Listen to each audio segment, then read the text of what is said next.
Eric Levy need not have died. He was put on nil by mouth.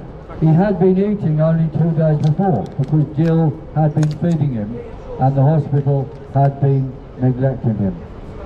It is a crime and it is not isolated. He was such a fit and healthy 94-year-old man. I've never known such an old man to have so much energy. He came into this hospital with such minor injuries and he's now sadly passed away. So whatever's happened between that time, we need to investigate. He was only brought in because he had a knock to the head and they were just sending him in to make sure he didn't have any internal bleeding. 13 weeks later, he was still in here. Every week, Eric wanted to go home and sign himself out, and they would make excuses. A lot of people, old people, have been dying prematurely when they're under the care of the NHS. He has so many supporters around the world, and we will not let this drop. These nurses that were meant to be caring for Eric, they seem to have more energy in turning people away out of the ward than actually putting that energy into caring for him. I remember when I went to see him one day, as Jill said, the blinds were shut. He was laid down in his bed and they had left out a hard jacket potato for him. I actually prodded it and it was rock solid. So you tell me how a 94-year-old man is meant to eat a jacket potato they haven't even cut up for him. It's absolutely heartbreaking. Is this a lawsuit? Absolutely. We are going to push this to the full extent of the law. Not only that, we are going to make sure that there's legislation in place that means this is not going to happen again. Do you know how many people come up to me on the streets with the signs? Yesterday I had a sign that said killed by nil by mouth. And all of these people were coming up to me in tears saying, they did that to my mother. They did that to my father. They did that to my friend's mother. Everybody had a story. Everybody had a story. Now that is just too much to be coincidental. People really need to know what's going on concerning this ruthless, useless eaters. I don't think that the death of Eric Levy was a politically motivated murder, because it seems to be pretty much standard behavior for anybody who's very old, very vulnerable and very frail, and Eric was 94, and irrespective of his beliefs, and he was very much a thorn in the side of the establishment, and he was always active, challenging the state and challenging state policies on a number of issues. He was a political radical. He was very principled. He was very noble. He was very idealistic, and these qualities were great, and they represented something that we should all aspire to. Unfortunately, he managed to get into his mid-90s, and I think the policy of the state for people of that age is to basically get rid of them, which is horrifying and shocking. And I didn't realize the extent of this policy of nil by mouth until I did some research into it. And I think it's fair to say that even in the Third Reich, with their appalling and vicious attitude towards human life based on nationality and based on race and based on religion, I don't think they had a policy of systematically getting rid of people just because they were old. And the fact that even the Third Reich, as far as I'm aware, respected the dignity of age, and yet we do not. What conclusions must we come to about how degraded and degenerate our state has become?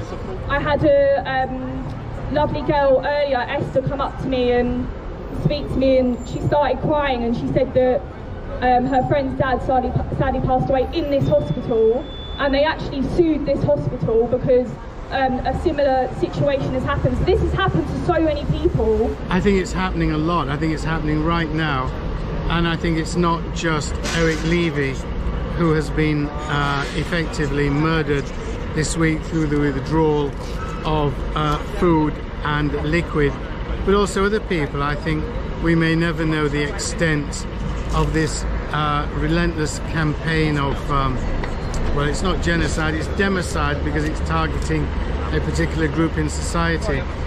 I think, as the Chinese saying goes, a journey of 1,000 miles begins with a single step. And by having this single step of mobilizing here today and presenting to the public a demonstration and hopefully a campaign of awareness, which dozens of people so far have stopped and asked what this is about. So we are making progress, but we need to intensify this and develop it, and we need to do it on a daily basis, not just here, but in front of other hospitals as well. They would have an excuse every week. People say, well, how could he have been here 12, 13 weeks?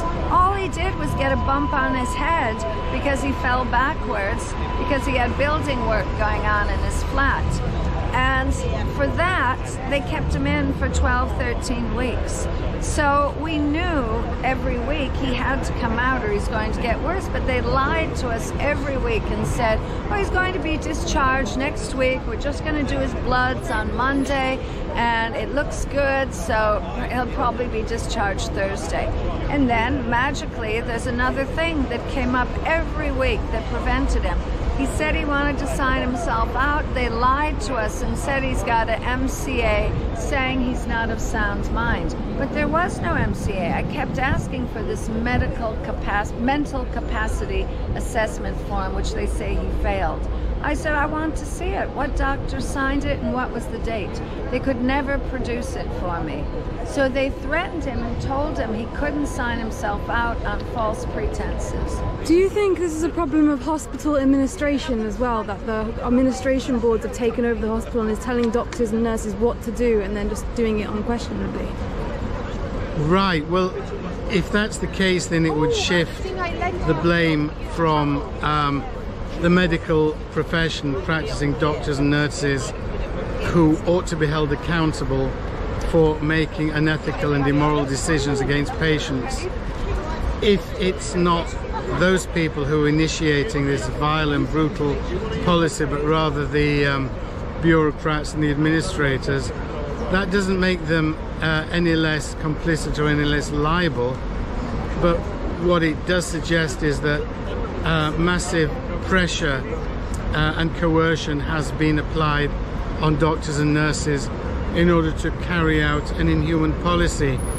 I like to think, having been somebody who was rather idealistic about many aspects of British society until Covidism appeared 2 years ago, I like to think that it's not a policy that has been pushed forward and initiated by medical practitioners themselves, but rather the godless and soulless and ruthless bureaucrats who give them instructions.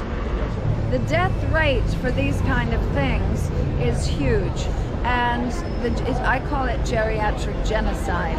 Anybody over 60, and this is all in NHS reports you can find. There's a report called Palliative Care Funding Review, written in 2010, commissioned by the current health secretary at the time, Department of Health Minister. And that report was the blueprint for our current palliative care system, which is end-of-life care, which is the genocide path to get rid of people as quickly as possible, as cheaply as possible. So they have incentives if you identify somebody in their 60s, for example, and get them into palliative care. And they're choosing your death time for you. They're not asking you, they're not informing you. They are leading you down a pathway, and they get cash for their surgery, they get facilities, they get new equipment or new staff, different incentives that make them do this, so they get their budgets increased. They don't actually have a number like, oh, £500 if you get that guy killed. They're not so stupid to have that. But it's all in this report written by, there's 3 authors that were on the staff at King's College Hospital, where Rob George used to be after he left 20 years here at UCLH, where he, as a eugenist, created the palliative care pathway to death. That was his baby from 1987 till 2001. Then he went to King's College. Now he travels around the world giving talks, educating hospitals how they can do what he does. And he brags. There's a talk of him in New Zealand addressing a professional body. And he says he himself has supervised more than 26,000 deaths. More than 26,000. He's on a YouTube video saying it. So if a lot of searching would find Rob George, Professor Rob George, and him addressing hospital staff in New Zealand on how to set up their palliative care programs. So this is once again the eugenists in charge about reducing the population. And the most costly people in any society are the ones that A, don't pay income tax, B, use the national health system the most, and C, they're actually needing carers or care homes, which are much more expensive than just housing a 20-year-old that needs assistance. So housing older people and giving them their pensions, and they don't contribute any income tax, you know, those are the most expensive people. So they see those people as having no place in society, or they're expendable, put it that way. I've got a very strong feeling my father was taken out exactly the same way, and I've only just realized. I was with my father just before he died, and there was something very, very strange. So I also agree, if you're elderly, stay on the sun lounger, find someone who knows about plant medicine, get a massage, do a bit of fasting, not too much, tell jokes, get yourself laughing. Do not go into these buildings. Eric was killed here. I saw him the day before he was killed, which is why we moved the action forward to yesterday to be here, because he was so frail. And when I saw above his bed the sign "Nil by Mouth," I asked them, how? Look at the state of this man.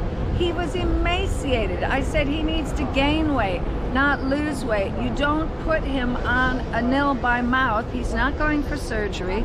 You do not put him on that and expect him to do well. Oh no, he's not well at the moment. We're helping him by putting him on nil by mouth. Is that what they said? That's what they said. They totally were trying to make me believe that they were helping him. And I said, look, I know that's not true. You got a bag of paracetamol there, and the paracetamol is very dangerous to people. They were giving him paracetamol all the time, and I kept asking them, he's not in pain. Why do you keep giving him pain medicine when he doesn't need it? They would ask him, can I give you this? And he would look at me, and I'd say, well, if you need it, you need it. But if you don't take any drugs you don't want. Because he had a blood clot from taking the jab in December. After that, he suddenly developed a blood clot, which he never had before. So I'm only telling you what happened. You can draw your own conclusions. And so they were putting him on blood thinners because they said he had that blood clot. So that's all the medication. Eric is a 94-year-old man, never had any prescription drugs. He didn't need any. He was fine. He was out with everybody 6, 7, 8 hours. He was high on the truth. That's right. He was high on the truth. We're not here just for Eric Levy. Yes, he was an amazing man and we'll continue to fight for him, but we're here for other families. We're here for other people. We've had multiple people come up to us and say that their families have gone through the same or similar situations. So we've had a young lady pass saying that we should be talking about death and things like this when people got to come to a hospital, but this is reality. I'd just like to say how horrified and shocked I am that a society which was, in my view, relatively democratic, relatively free and more or less liberal until the onslaught of Covidism, that's how I felt, that we could now sink to such a degraded level of state institutionalized mass murder. I didn't think I would see this in my lifetime. It's an absolute nightmare. Eric had a lifelong time with activism. He's been a freedom fighter from his young days. I'd say probably in his 20s he started his quest to try and be a better influence on the world, to bring about more freedom and more justice, and visit as many countries that were experiencing repression and some of them genocide or victims of wars that were just killing off the populations. He went everywhere around the world. He was in the Congo, he was a human shield in Iraq during the war, protecting the Iraqi people, standing in front of their doorways saying, you'll have to kill me first before you're going to kill them. And, you know, this was Eric's way. He put everything on the line. He lived very humbly, and he gave his life to this, to seeking out freedom and justice. And he was a substitute teacher. I think you call them supply teachers. So, you know, when I was helping him with things and I saw his little pension, I was like, substitute teacher, so you were a supply teacher. Not many people know, but Eric was a teacher in schools, and I'm really happy about that, because he will have taught some of those children his ethics about how to be in the world and how it's not all about just making money.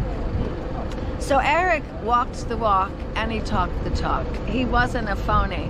You know, Eric he would go to the wall for whatever he believed in, and he would tell you he would die for you because he believed in you so much. And if he saw you in trouble, he would come up to you and he would get arrested with you rather than let you do something on your own and be distressed. Eric Levy was a man of justice, of truth, and this is what he invested his heart in, was fighting for truth and justice. So we will fight for truth and justice for him as well. So yes. Rest in power, Eric Levy. We all love you, and we thank you for what you did for Julian Assange. Brilliant. Thank you.